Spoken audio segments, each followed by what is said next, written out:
Hey everyone, welcome back to Easy Minimalism for Busy Moms with Jody and Linnea. As we get into the fall, lots of us are beginning to think about the upcoming holidays. Jody and I wanted to share a special episode from our archives that we believe will help you as you begin to make plans. If you're navigating the usual holiday chaos and you're looking for ways to simplify, this episode is a perfect fit, and we think you'll find some great takeaways to help you stress less and enjoy more this season. So let's dive in. In today's episode, we'll be talking about minimalism and holiday food. So stay tuned for some insights and thought-provoking discussion.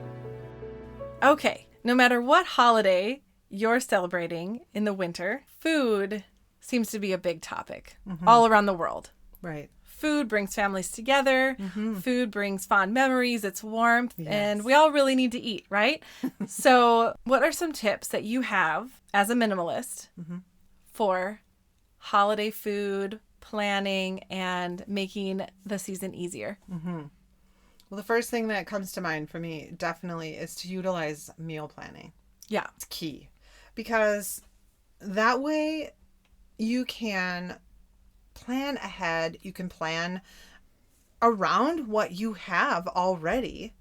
And you're likely to be more busy through the month. So this way you can be more efficient with your time and be able to plan ahead trips to the store. So you're not like going to the store every couple of days, last minute trying to get stuff, especially when it's on the eve of a holiday or something and the grocery stores are going to be insanely busy.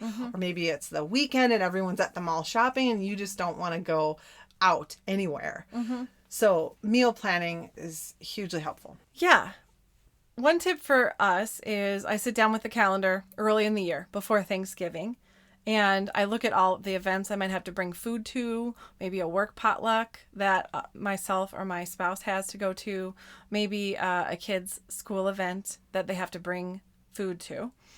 And I plan it all out, like make grocery lists alongside with the calendar of when I need it, what it is going to be. And so if it's a non-perishable item that is shelf stable for a little while, I would buy it ahead of time. Yeah. Sometimes I even write on the box, like this is for Dad's work potluck. Sure. So that nobody opens it up and I'm like, oh, because it's hard for everybody else to know what's going on in my head. Another thing that's a good prep for this is to clean out your freezer, clean out your refrigerator, make a list of what you have so that you're not buying stuff that you already own.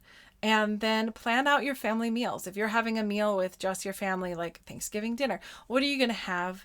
And can you buy some of it early so that there's less of a big trip to buy? Yeah. Like go ahead and buy your turkey, throw it in the freezer. Go ahead and buy your whatever other things that are, already made, prepackaged food. If a lot of it's fresh, that's fine. I make a lot of stuff from scratch. And so I'll put that on another list with a date of when I need to get it by. Really, when you're on the topic of food, this doesn't take very long.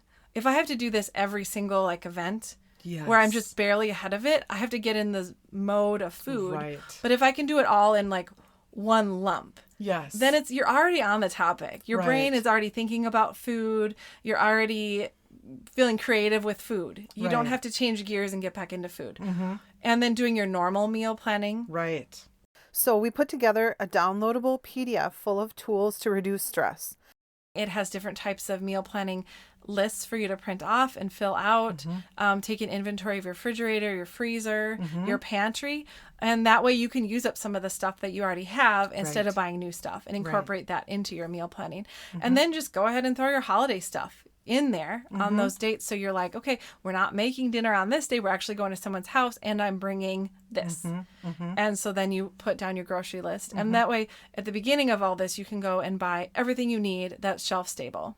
Maybe you're making a spinach dip and you need to get some jars of artichoke hearts. Well, great. You throw those in the cart. You don't need them for a month. It's fine. Their expiration date isn't for a year or two, probably. Right. And that will kind of spread out the budget. Another thing that I love to do is prepare anything ahead that I can put in the freezer. Yeah. Especially before we were full-time RVing. I can't really do that now because I have a very small freezer. Yeah. I do have a little bit of space. But we used to have a deep chest freezer in our basement. And so I would maybe plan a meal of lasagna that's really good to throw in the freezer and reheat. Extra taco meat. When we made tacos, we just make double and throw the extra in the freezer. So that'd be a really easy meal to reheat, or some kind of chicken with a sauce that we can just throw in the crock pot. So trying to find, like, maybe it's not for the actual holiday meals, but maybe it's for your just regular weeknight meals, just to take off the pressure and the amount of time that you would have if you're going to be really busy with, Right. the holidays. Just finding ways to save time in other ways too. Yeah. The freezer meals are just fantastic. Yeah, I've done like prepping cookie dough, roll out cookie dough, throw that in the freezer. I've made like biscuits from scratch, and you can flash freeze them on the tray and then put them into bags. And that way, if we want to have like a special breakfast, eggs and biscuits and some stuff, it's not all that time and mess, because I made like many batches of something, Right. and then froze it. Right. And so it's almost like quick freezer meals, but made on a budget, because making stuff from scratch is often cheaper, especially bread goods. And can be a lot healthier if you're able to choose the ingredients and not have so many preservatives. Right. If that's important to you. Yep. Yeah, I agree. I don't like to cook, so that's not what I want to do on Christmas Day when I'm with my family. Yep. So I am always trying to plan stuff that is super easy, that could be in the freezer, or like, for instance, in the past, I would maybe pick things that based on what we wanted, like emotionally or traditional, meeting our traditions as a family. Yeah. But over the years, I have found alternative recipes that are basically the same flavors, but easier, like an easier recipe. So there was this one Swedish treat it's called kringler, and it's like this puff pastry thing, and it's something you roll out and you make, and you have to eat it fresh. Like, it's really good. But I discovered this recipe of almond bars that are basically, they taste the same. They're not quite the same effect, but they basically they meet that same like tradition of having that Swedish almond flavor. Yeah. And I can make them ahead and freeze them in the freezer. And that has been like a lifesaver for me. So easy to be able to swap those kinds of things out to make life easier for me. Yeah. I enjoy cooking and being in the kitchen, but I do not enjoy shopping. So especially when it's crowded. Oh, yeah. I really don't like waiting in big lines, but I do understand that some people love that. Like, to them, that's the holidays, is it's true. Busy stores. And so that's awesome if that's you. But obviously you could probably tell that I like to do stuff ahead of time. Right. And have things ready to go. Yeah. So that I can spend kind of a relaxing time in the kitchen versus like, I need to go to the store. I forgot this thing. Yeah. And so kind of taking an inventory of, the things that maybe you don't think about all the time, especially like spices, holiday spices, aren't necessarily something that I cook with all the time. I'm not like a all year pumpkin spice girl or anything like that. It really comes out around Thanksgiving and then it goes back away. I remember one year our contribution to our family Thanksgiving was the relish tray. Yeah. And I thought, no big deal. Yeah. It's just olives and pickles or whatever. Yeah. So, of course, we went the day before. Yeah. In the last 2 hours before the store closed. Yeah. It was insane. And I was so angry at myself because I spent so much time in there and all I needed was jars of pickles and olives. Yeah. But I couldn't get through the crowds. So, I mean, it took me like a half an hour or 45 minutes just to get the pickles and olives. So, yeah, planning ahead, it just helps. Planning ahead helps, yeah. I know I can get through a grocery store in 20 minutes for a week's worth of groceries because that's how much I'm not really like loving the browse. I'm just like in and out. I have my list. It's an order of where I enter the store to when I leave. Yep. But I do love cooking. And so it's not like I hate everything about food. It's just not my thing. Shopping is not my thing. Yep. Which works great for minimalism.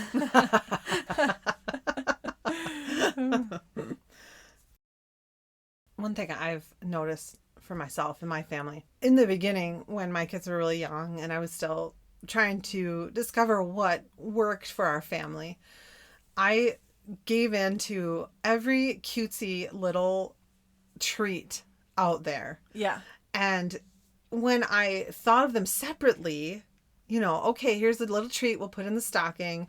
We're going to make cookies and that'll be for like the week leading up to actual Christmas and candy canes. Yeah, the chocolate, candy canes, right. Marshmallows. When I thought of them separately, for some reason, it just didn't feel like that much. But when you get to the actual week, I was like, oh, wow, this is a lot of sugar. Yeah. And I mean, what mom likes to pump their kids full of sugar? Because then you're just suffering. The kids are going crazy.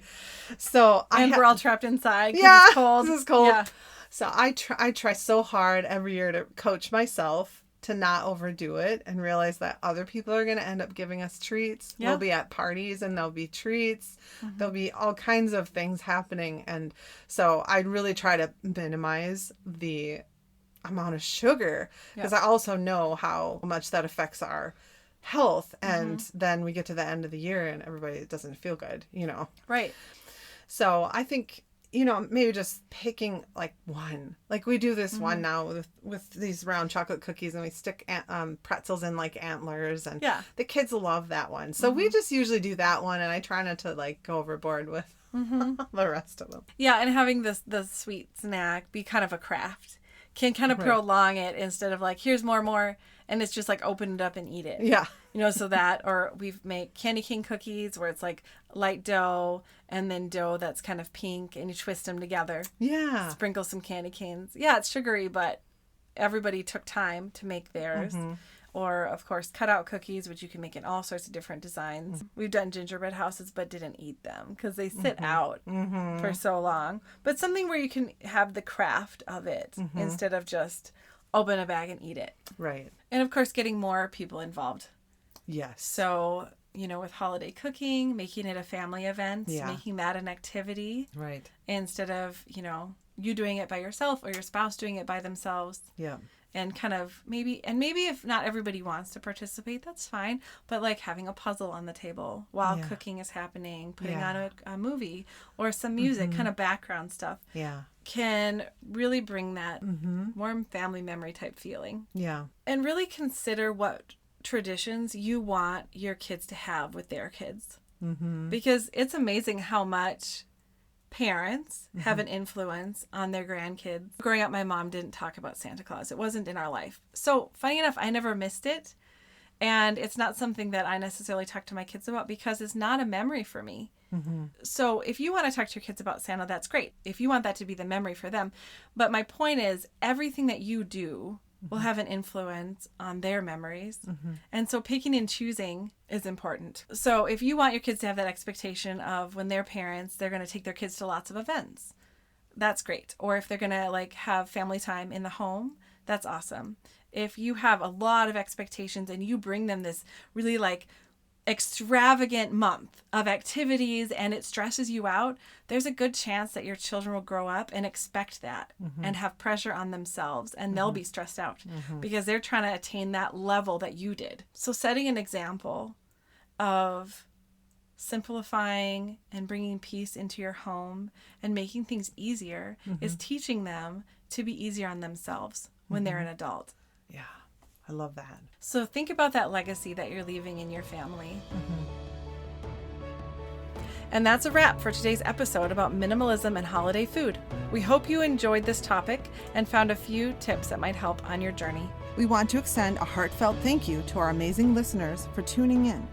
Your support and curiosity are what keeps us going. For more tools and resources to help you on your journey toward a simpler life, visit our website, www.123minimize.com.